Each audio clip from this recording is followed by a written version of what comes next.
پھر انشاءاللہ والعزیز ان کی روکی ہوئی چیز سے رکنا آسان ہو جائے اور ان کی دی ہوئی چیز کو سہنا آسان ہو جائے. تو مصائب میں تکالیف میں آدمی برداشت سے کام. بزرگوں نے فرمایا منعہ عطاؤہ، اللہ کا روکنا بھی اس کا دینا ہی ہے. اگر اللہ نے کسی بندے کو کوئی چیز نہیں دی ہے تو یہ نہیں دینا ہی دینا ہے. اس لیے کہ دینے نہیں دینے سے جو حاصل ہے وہ یہ کہ اس کو فائدہ ہو، تکلیف نہ ہو. اب ہم نے ایک چیز چاہی اور اللہ نے نہیں دی اور وہی ہمارے حق میں اچھی ہے، تو ایسی صورت میں یہی تو دینا ہے. سمجھ میں آ رہا؟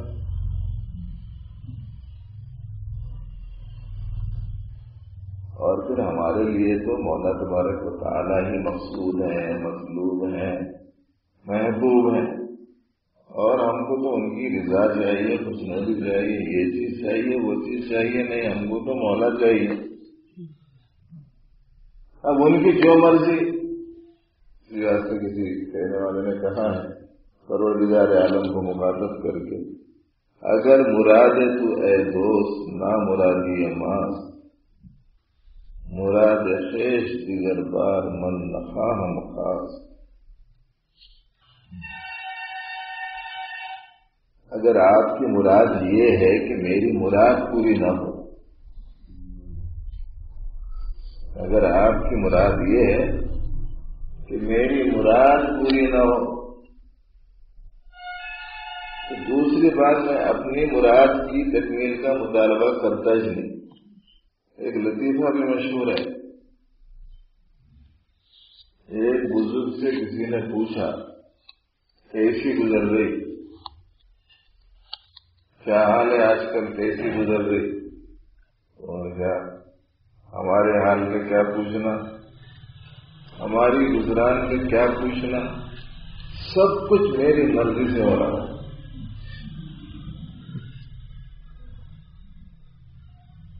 ایسا کیسا؟ یہ تو قسم کا خدائی دعویٰ ہو گیا. لگے کہ بالکل جب میں بارش چاہ رہا ہوں اسی وقت ہو رہی، تو دھوپ چاہ رہا ہوں دھوپ ہے، جب چھاؤں جا رہا ہوں چھاؤں ہے، جیسا موسم چاہ رہا ہوں ویسا موسم ہے، میں جیسا چاہ رہا ہوں ویسی ہو رہا. میرا پوچھنا کیا؟ لوگوں نے کہا حضرت سمجھ میں نہیں آیا، ایسا تو کسی بھی نہیں ہو. تو انہوں نے کہا کہ میں نے اپنا ارادہ چھوڑ دیا، مولا کے ارادے کو اپنا ارادہ بنا لیا. اپنی چاہت چھوڑ دی، مولا کی چاہت کو میں نے اپنی چاہت بنا لی. اپنی مرضی چھوڑ دی، مولا کی مرضی کو اپنی مرضی بنا لی. اب جو ہو رہا ان کی مرضی سے ہو رہا تو میری مرضی سے ہو رہا. یہ سوال سے یہ جو راہ ہے یہ تجویز کی راہ ہے، تجویز کی نہیں. مکمل حوالے کر دینے کی راہ ہے. آپ کی جو مرضی، تجویز بولے تو ایسا ہونا ایسا ہونا، ابھی باقی ہیں بولے دیتے، فنائیت نہیں ہے، میٹھے نہیں ہے. تو یہ تین قسمیں صبر کی اچھی طریقے سے یاد رکھنا چاہیے. پھر صفت تقویٰ حاصل ہوتی، پھر زندگی میں حقیقی صداقت آتی، پھر آدمی اللہ کا محبوب بنتا ہے. کیا ہے تین قسمیں؟ ایک قسم کا نام ہے صبر علی الطاعات، پہلی قسم جو آپ کو سنائی گئی. دوسری قسم ہے صبر عن المعاصی، تیسری قسم ہے صبر علی المصائب. عربی الفاظ کا ترجمہ یہ ہے فرما برداری پر جمے رہنا، نافرمانی سے رکے رہنا، تکلیفوں پر سہنے اور برداشت کی حالت پر رہنا. یہ احساس جب یہ صفت آ جاتی ہے تو انشاءاللہ والعزیز بہت سی اندرون کی جو مطلوبہ صفات ہیں خود بخود حاصل ہو جاتی. اور جو مذموم صفات ہیں ان سے بچنا آدمی کے لیے آسان. بس آج اتنے گزارشات کافی ہیں. اب تعالیٰ اپنے کرم سے سب کو صحیح علم، صحیح عمل کی توفیق عطا فرمائے. جو کچھ ٹوٹی پھوٹی عبادات توفیق الہی سے کی جا رہی ہیں، اب تعالیٰ اپنے کرم سے محض اپنے فضل سے قبول فرمائے. کوئی ایسی چیز عمل کے اعتبار سے ہمارے پاس تو ہے نہیں جو اس پاکیزہ اور مقدس دربار میں پیش کی جا سکے. بس یہی عرض کر سکتے ہیں کہ مولا جیسا ہونا چاہیے ویسا تو ہم سے ہو نہیں سکتا. جیسا تیسا ہے آپ قبول فرما لیں، آپ کی عنایت، آپ کی مہربانی. اب تعالیٰ اپنے کرم سے جو کچھ ٹوٹے پھوٹے اعمال کیے جا رہے ہیں قبول فرما لیں. ہمارے دوستوں میں ایک مولانا عبدالرحیم صاحب ہیں، کافی دنوں سے ان سے ہمارا تعلق ہے. میرے جی میں آیا کہ آج ان کے لیے یہ بات کہی جائے کہ ان کو صحبت سے مجاز صحبت کا گانا دے. اس لیے میں ایک رومال بطور فرقہ کے غلام کو بڑھا رہا ہوں. اجازت جو دی جاتی ہے دو قسم کی ہوتی ہے، ایک خلافت کی اجازت اور ایک صحبت کی اجازت. اجازت خلافت سے پہلے اجازت صحبت دی جاتی ہے. اللہ تعالیٰ اپنے کرم سے استقامت نیکیوں پر عطا فرمائے اور اپنے مبارک دین کا موصوف سے پورے اخلاص کے ساتھ بتانا. ابھی دعا ہوگی.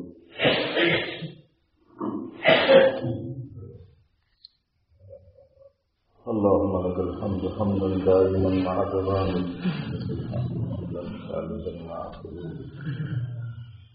ولك الحمد حمدا لا يريد قائله إلا رضاك. ولك الحمد حمدا على كل طرفة عين وتنفس كل نفس. اللهم صل على سيدنا محمد وعلى آل سيدنا محمد كما صليت على سيدنا إبراهيم وعلى آل سيدنا إبراهيم إنك حميد مجيد. اللهم بارك على سيدنا محمد وعلى آل سيدنا محمد كما باركت على سيدنا إبراهيم وعلى آل سيدنا إبراهيم إنك حميد مجيد. اللهم وفقنا لما تحب وترضى. اللهم اغفر لنا وللمؤمنين والمؤمنات. يا حي يا قيوم برحمتك نستغيث. أصلح لنا شأننا كله ولا تكلنا إلى أنفسنا طرفة عين. اللهم اجعلنا من التوابين واجعلنا من المتطهرين واجعلنا من عبادك الصالحين واجعلنا من الذين لا خوف عليهم ولا هم يحزنون. اللهم اجعلنا من عبادك المنتخبين الغر المحجلين الغفر المتقبلين. اللهم اجعلنا من الذين إذا أحسنوا استبشروا وإذا أساءوا استغفروا. اللهم اجعل حبك أحب الأشياء إلينا واجعل خشيتك أخوف الأشياء عندنا واختر عنا حاجات الدنيا بالشوق إلى لقائك. وإذا أقررت أعين أهل الدنيا من دنياهم فأقرر أعيننا من عبادتك. اللهم توفنا مسلمين وألحقنا بالصالحين واحشرنا مع الأبرار. يا مقلب القلوب ثبت قلوبنا على دينك. يا مقلب القلوب ثبت قلوبنا على دينك. يا مقلب القلوب ثبت قلوبنا على دينك. ويا مصرف القلوب ثبت قلوبنا على طاعتك. ربنا تقبل منا إنك أنت السميع العليم وتب علينا إنك أنت التواب الرحيم. وصلي وسلم وبارك على سيدنا محمد وعلى آله وأصحابه أجمعين. من لگتا ہے وہ گلبرگے کا بچہ کون ہے؟ گلبرگے سے آپ